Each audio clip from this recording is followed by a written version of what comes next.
This came about in 2024, so yes, I know I'm late to the party, but better late than never. I like to show up fashionably late to the Met Gala.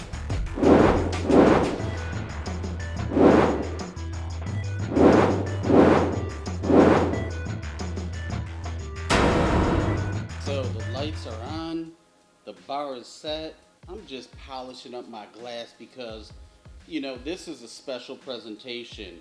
And there are, these people that follow celebrities around, like, Beyonce. And, they could come after a certain type of person doing some tasting episodes if they don't do it the right way. So I want to make sure. Ooh, look at that. My glass is crystal clear, people, because I'm ready. Welcome back to another episode of One More Pour here in the Teeqlife Media Studios. I am your host, your proprietor of the Teeqlife Media Group, Don Ferguson. And today, I kind of said her name. Yes, I name dropped a little bit, but we are finally jumping in head first into the pool of Sir Davis whiskey. I know what you're saying. Don, you're kind of late to the party. Like, there's so many tasting episodes, reviews, all of this stuff. Yeah, the chitter chatter online. However, we are the foremost, most well-known platform when reviewing beverages from all over the world. So, we had a lot in front. We had to take our time before we got our hands on a bottle. But we did for you, the people. Enough of the BS. Let's just get down to brass tacks. Now, this is, kind of a collaboration between Beyonce and Moet Hennessy. This came about in 2024, so yes, I know I'm late to the party, but better late than never. I like to show up fashionably late to the Met Gala. Beyonce, in our research, the team, and we do a lot of research here at the Teeqlife Media Group, and we found out that Beyonce is actually a longtime whiskey enthusiast. She actually loves Japanese whiskeys, and boy, you know what? I want to get some Japanese whiskeys on the platform. People, come on. But according to legend and folklore, she approached Moet, we're just going to say MH. Moet, we're all friends here, right? She approached MH to develop a spirit that reflected both her palate and her Texas roots. And this was the very first time for MH to develop a whiskey in the U.S. So they never did that before? I didn't know that. See, our team does so much research here. We do it for you, painstakingly. And everybody involved took this project extremely seriously. So, how seriously? They got Dr. Bill Lumsden to join the team. And he is a 5-time International Whiskey Master Distiller of the Year. They also got Cameron George, who is well known in the industry, who collabed on blending and developing this juice. I don't know about the bottle, the presentation, who did that, but the juice. And the juice is what matters. So before we get to popping the top and pouring, this is 80 proof. It's 51% rye, so this is a high rye, and it's 49% malted barley. It is aged in oak barrels and finished in Pedro Jimenez sherry casks. You in the back, what's that? How long was it aged? Okay, they really didn't disclose that. With all of our research, there are some secrets when it comes to this juice. We're going to talk about it at the end of the episode, but they do not disclose exactly how long it's aged in either barrel. But we did reach out. We made some phone calls, and we found out that it is most likely twice distilled. Most likely. Enough of that crap. We're going to taste. Who's ready to taste this? I am. Pop goes the weasel. Look at that. And look, we're going to do a fine, very nice pour here. Ooh, it is a nice color. That is really nice. And we're going to put... Now, this is glass. For you playing at home, it's not plastic. No expense was spared here for this decanter. Color. It is a very nice, warm amber. It's got a slight reddishness in, when you hold it up to the media, Teeqlife Media Studio lights here. Very, very, very nice, regal. It's got some, let's see these legs. They're just slow. Ooh, very nice and slow coming down. Very pretty.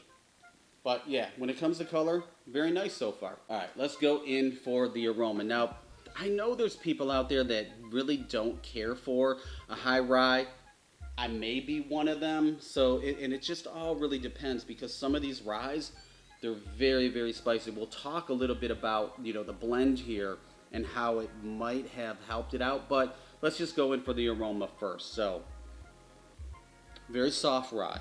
Okay, so this is not as pronounced. It's not, really rising up and pinching, your sinuses from the outside going in whatsoever.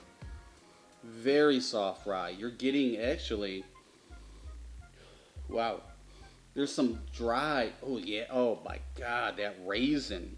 So there's some dried dark fruits going on, that raisin, fig. I mean, you're getting some dates. That is really, really prevalent, in this nose. Ooh, yeah, the rye is not crazy, So for those people that are playing at home, you got your squares and you don't really like, a high rye, this might actually surprise you because it is not, overwhelming whatsoever. I'm getting a lot more of those dried fruits, those dark fruits, than I am anything. A little bit of barrel, influence.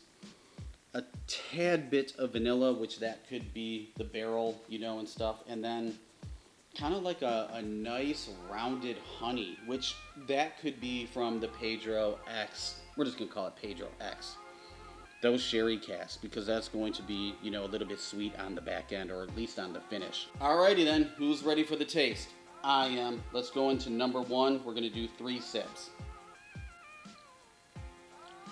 Okay, so for it being a high rye, it is not as high as some of these that I've tasted that are at least 51%, because you're getting it.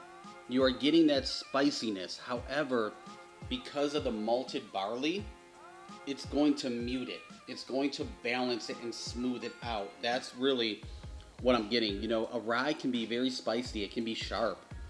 And sometimes when it's like a little bit, maybe not blended the best, I'm not a big fan of rye. Number 2, let's get deeper into it.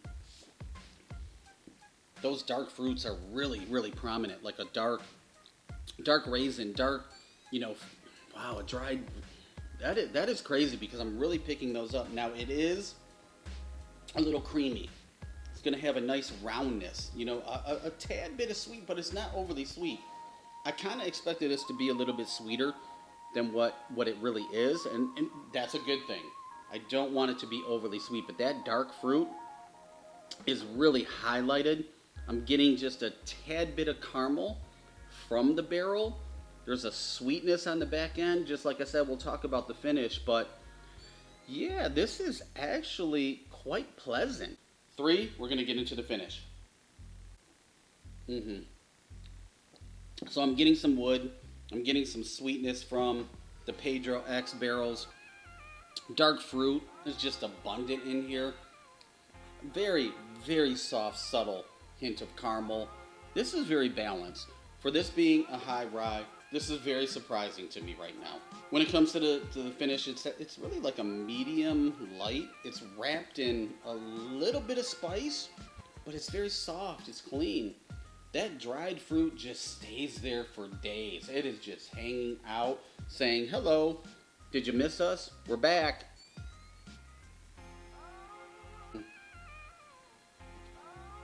I wanted to go 4 because I just wanted to make sure that I'm not missing anything. And I gotta say, this is really well balanced. I am getting a little bit more wood. I'm gonna say this is a young whiskey, maybe 2 years or something like that. We'll get into the geeky stuff next. However, we have to rate this. So, drum roll, boop, boop, boop, boop. I'm gonna actually give this a 4.2. It's pretty nice.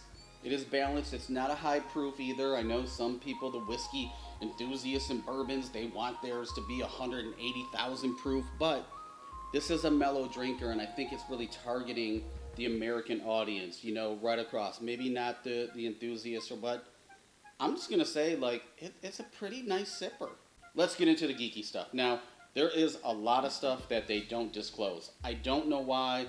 Maybe they just want it to be elusive. Maybe they just want it to be myth and folklore. However, In our research, we found out that this is distilled somewhere in the United States. Now, some enthusiasts are saying Indiana. Maybe that's true, maybe that's not. I don't know. They take a hybrid approach inspired by Scottish and Japanese whiskey techniques. So when they're doing the blending, it's something different. And I'm telling you, with a high rye, I've said it over and over again, but it's very well balanced. They use copper pots for the distillation, but the final distillation proof is not disclosed. So, again, they're holding back on us. There is no artificial coloring whatsoever in here. And now when it comes down to the filtration, let's talk about non-chill filtration. It's not confirmed, so we don't know if they are doing non-chill filtration or not. But online and a lot of forums, because like I said, we dig in, we really wanted to do a lot of research as much as we possibly could. There are some people that are saying when you add water or ice cubes, it could get a little bit cloudy, which sometimes is indicative of a non-chill filtration because it's keeping the fats in there. All the goodness that you're distilling out, no, it's keeping those in. There's a lot of brands that do that, most notably New Riff is one of them. However, because we are the experts and this is the top platform on YouTube, when it comes to that, cloudiness, a high malted barley whiskey can actually show haze or cloudiness. Sherry casks actually carry heavy oils, heavier than most, and that can create that cloudiness as well. So, there's a lot of secret stuff going on with Sir Davis whiskey. Last but not least, where did the name come from? It was her grandfather, who was very, very, inscribed, a big part of Prohibition. So there's a lot of folklore, there's a lot of, stuff going on with this brand, and it's an homage to family.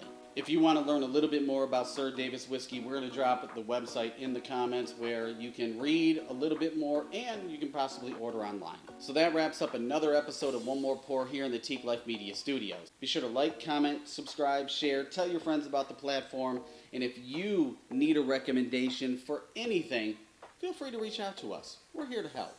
Life's too short to drink bad beverages, people. Choose wisely. We're going to see you on the next episode. Cheers.